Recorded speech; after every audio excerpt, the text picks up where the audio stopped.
শুল্ক ঠেকাতে যুক্তরাষ্ট্র থেকে 25টি বোয়িং বিমান কেনার সিদ্ধান্ত নিয়েছে বাংলাদেশের অন্তর্বর্তী সরকার। সরকারি আকস্মিক সিদ্ধান্ত বেশ বিতর্কের জন্ম দিয়েছে। অনেকটা হুট করেই এই সিদ্ধান্ত সামনে আসায় নানা প্রশ্ন সামনে আসছে। অনেকে বলছেন অদ্ভুত উটের পিঠে চলছে দেশ। বিশেষ করে এই সিদ্ধান্তের পিছনে স্বচ্ছতার অভাব এবং বোয়িং এর সাম্প্রতিক নিরাপত্তা সমস্যা নিয়ে প্রশ্ন উঠেছে। সাম্প্রতিক সময়ে বোয়িং বিমান এত বেশি দুর্ঘটনায় পড়ছে যা দেখে অনেকেই মনে করছে এ যেন সাক্ষাৎ মৃত্যুদূত। বিশেষজ্ঞরা মনে করছেন এটি নিছক রাজনৈতিক একটি সিদ্ধান্ত। এয়ারলাইন্সের প্রয়োজন বিবেচনায় না রেখে উপর থেকে এরকম কেনাকাটা চাপিয়ে দেওয়াকে অদ্ভুত বলছেন অ্যাভিয়েশন খাত সংশ্লিষ্টরা। তবে বাণিজ্য মন্ত্রণালয় একে মার্কিন শুল্ক প্রতিরোধের একটি কৌশলগত পদক্ষেপ হিসেবে উপস্থাপন করছে। প্রশ্ন উঠেছে, গমের পর বেশি দামে ও প্রয়োজন না থাকা সত্ত্বেও এতগুলো বিমান কেনার সিদ্ধান্ত কেন নিল ডক্টর ইউনূসের সরকার? আবার আন্তর্জাতিক রুটে ফ্লাইট চালিয়ে শত শত কোটি টাকা লোকসান গুনতে হচ্ছে রাষ্ট্রীয় পতাকাবাহী সংস্থা বিমান বাংলাদেশ এয়ারলাইন্সকে। সেখানে নতুন করে এতগুলো বিমান কেন আনতে হচ্ছে? অন্যদিকে 2025 সালের জুন মাসে ডক্টর ইউনূস লন্ডনের সফরে এয়ারবাসের প্রতিনিধিদের আশ্বাস দিয়েছিলেন তাদের থেকে বিমান কিনবেন, যেটি বেশ ঘটা করে তার দপ্তর থেকে প্রচার হয়েছিল। এখন যদি আবার বোয়িং কেনার অর্ডার দেওয়া হয়, তাহলে সে আশ্বাস কি ডক্টর ইউনূসের নতুন ধাপ্পাবাজি? বিস্তারিত জানতে চলুন যাওয়া যাক বিশ্লেষণে। যুক্তরাষ্ট্রের সঙ্গে শুল্ক কমাতে শেষ মুহূর্তের আলোচনার প্রস্তুতি নিচ্ছে বাংলাদেশ। ঠিক তার আগেই মার্কিন বিমান নির্মাতা প্রতিষ্ঠান বোয়িং এর কাছ থেকে 25টি উড়োজাহাজ কেনার অর্ডার দিয়েছে সরকার। বাণিজ্য মন্ত্রণালয়ের কর্মকর্তারা বলছেন এটি একটি কৌশলগত পদক্ষেপ, যাকে বলা হচ্ছে ডিল সুইটনার, অর্থাৎ আলোচনায় ইতিবাচক প্রভাব ফেলতে পারে এমন এক ধরনের প্রস্তাব। এই আলোচনায় অংশ নিতে 29 জুলাই যুক্তরাষ্ট্রের উদ্দেশ্যে রওনা হচ্ছেন বাণিজ্য উপদেষ্টা শেখ বশিরউদ্দিন, জাতীয় নিরাপত্তা উপদেষ্টা ডক্টর খলিলুর রহমান, বাণিজ্য সচিব মাহবুবুর রহমান ও ডব্লিউটিও বিষয়ক মহাপরিচালক ডক্টর নাজনীন কায়সার চৌধুরী। যুক্তরাষ্ট্রের ইউএসটিআর প্রতিনিধিদের সঙ্গে 29 ও 30 জুলাই আলোচনা হবে। বাংলাদেশ সরকার প্রত্যাশা, বোয়িং এর বড় অর্ডার এবং অন্যান্য সাম্প্রতিক আমদানির চুক্তিগুলো যুক্তরাষ্ট্রের বাজারে পণ্যের উপর শুল্ক হার কমাতে সাহায্য করবে। ট্রাম্প প্রশাসনের আরোপিত 35% পাল্টা শুল্ক 1 আগস্ট থেকে কার্যকর হওয়ার কথা রয়েছে। বাণিজ্য সচিব মাহবুবুর রহমান বলেছেন, ভারত এবং ভিয়েতনামও যুক্তরাষ্ট্রের সঙ্গে শুল্ক আলোচনায় বোয়িং এর বড় অর্ডার দিয়েছে। প্রতিটা দেশই 100টি করে বিমান কেনার ঘোষণা দিয়েছে। বাংলাদেশের 25টি বিমান অর্ডার তাই অনেকটাই টেকনিক্যাল মুভ। এখানে প্রথম প্রশ্ন হলো, একটি বিপর্যয় ঠেকাতে গিয়ে ডক্টর ইউনূসের সরকার কি বাংলাদেশকে আরো বড় ধরনের বিপর্যয়ের দিকে ঠেলে দিচ্ছে না তো? সরকারকে যথাযথ প্রক্রিয়ায় অর্ডার দিয়েছে, নাকি করিডোর চট্টগ্রাম বন্দরের মতোই এই সিদ্ধান্ত গায়ের জোরে নিয়েছে? বিডি নিউজ 24 এর এক খবরে বলা হয়েছে, মার্কিন কোম্পানি বোয়িং এর কাছ থেকে 25টি উড়োজাহাজ কিনতে ক্রয়াদেশ দেওয়ার কথা জানানো হয়েছে বাণিজ্য মন্ত্রণালয়ের পক্ষ থেকে। তবে যার জন্য কেনা হবে এসব উড়োজাহাজ, সেই বিমান বাংলাদেশ এয়ারলাইন্স বলছে তারা কিছুই জানে না। অথচ উড়োজাহাজ কেনার প্রস্তাব এয়ারলাইন্সের পক্ষ থেকেই আসার কথা। এই সংক্রান্ত চুক্তিও হওয়ার কথা বিমানের সঙ্গে বোয়িং এর।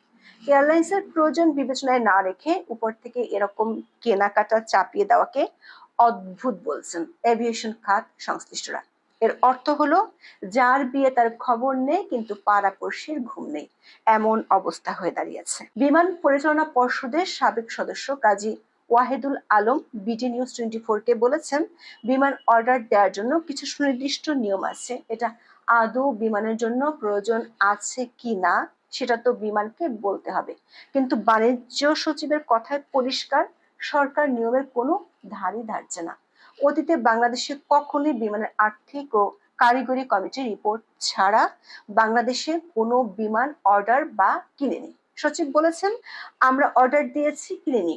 অথচ প্রোটোকল অনুযায়ী এ ধরনের অর্ডার বা ক্রয়ের জন্য অর্থনৈতিক বিষয় সংক্রান্ত মন্ত্রিসভা কমিটি এবং সরকারি ক্রয় সংক্রান্ত মন্ত্রিসভা কমিটির অনুমোদন লাগে। কিন্তু সচিব নিজেই বলেছেন এর কোনোটিতেই এমন প্রস্তাব যায়নি। অন্তর্বর্তী সরকারের এমন গায়ের জোরের সিদ্ধান্তের পিছনে দ্বিতীয় যে গুরুত্বপূর্ণ প্রশ্নটি উঠে এসেছে সেটি হলো বাংলাদেশ বিমানের জন্য আদৌ এতগুলো বিমান দরকার আছে কিনা। বাংলাদেশ বিমানের বর্তমান বহরে বোয়িং এর তৈরি 16টি উড়োজাহাজ আছে। এর মধ্যে 10টি কেনার চুক্তি হয় 2008 সালে সেনা নিয়ন্ত্রিত তত্ত্বাবধায়ক সরকারের সময়।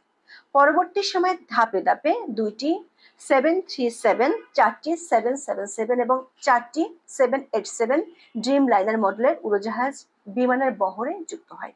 এছাড়া বিমান আরো 6টি উড়োজাহাজ কিনেছে। এগুলোর মধ্যে আছে 4টি 737 এবং 2টি 787 ড্রিম লাইনার উড়োজাহাজ। বাংলাদেশ বিমান হলো সরকারের বড় একটি লোকসানি খাত।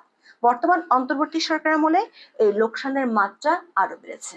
আন্তর্জাতিক রুটে ফ্লাইট চালিয়ে শত শত কোটি টাকা লোকসান গুনতে হচ্ছে বিমান বাংলাদেশ এয়ারলাইন্সকে। আন্তর্জাতিক রুটে ফ্লাইট চালানো 23টি গন্তব্যের মধ্যে 11টি রুটে লাভ আর 12টি রুটে লোকসান দিতে হচ্ছে সংস্থাটিকে। কিছুদিন আগে জাপানের নারিতা ও যুক্তরাজ্যের ম্যানচেস্টারে একটি করে ফ্লাইট বন্ধ করে দেওয়া হয়েছে।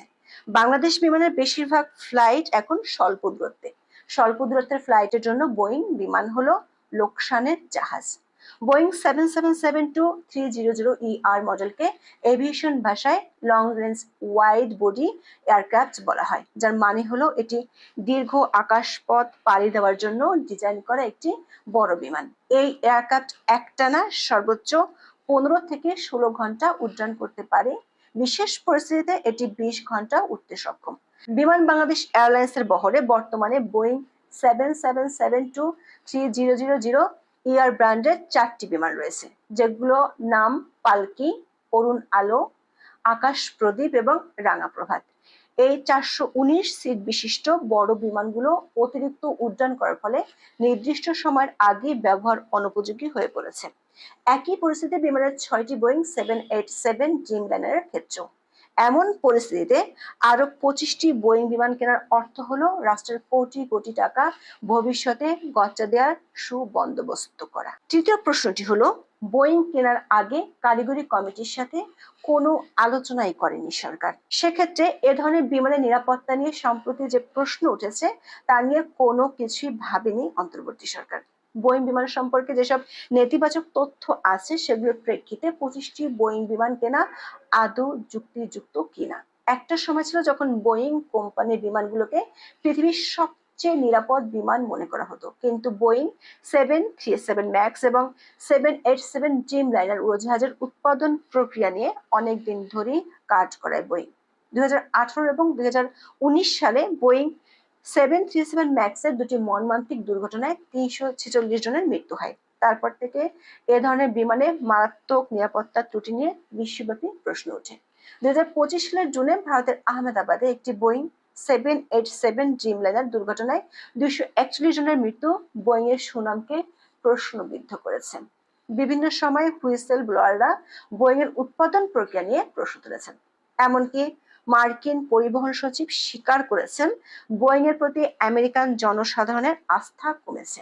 কোম্পানিটির অপারেশনাল অদক্ষতা আর উৎপাদন বিলম্বের জন্য এখন বেশিরভাগ দেশই বোয়িং বিমান কিনতে চায় না। সে তুলনায় এয়ারবাসকে অনেক বেশি নির্ভরযোগ্য মনে করা হয়। 2023 সালে শেখ হাসিনা সরকার আমলে বাংলাদেশ বিমান 10টি এয়ারবাস কেনার প্রতিশ্রুতি দিয়েছিল, যা ইউরোপীয় দেশ ফ্রান্সের সঙ্গে কূটনৈতিক সম্পর্কের অংশ ছিল। ফরাসি প্রেসিডেন্ট ম্যাক্রো নিজেই এই বিষয়টি সামনে এনেছিলেন, কিন্তু সেই চুক্তি এখনো আলোর মুখ দেখেনি। এমনকি ডক্টর ইউনূসও 1 মাস আগে এয়ারবাস কেনার কথা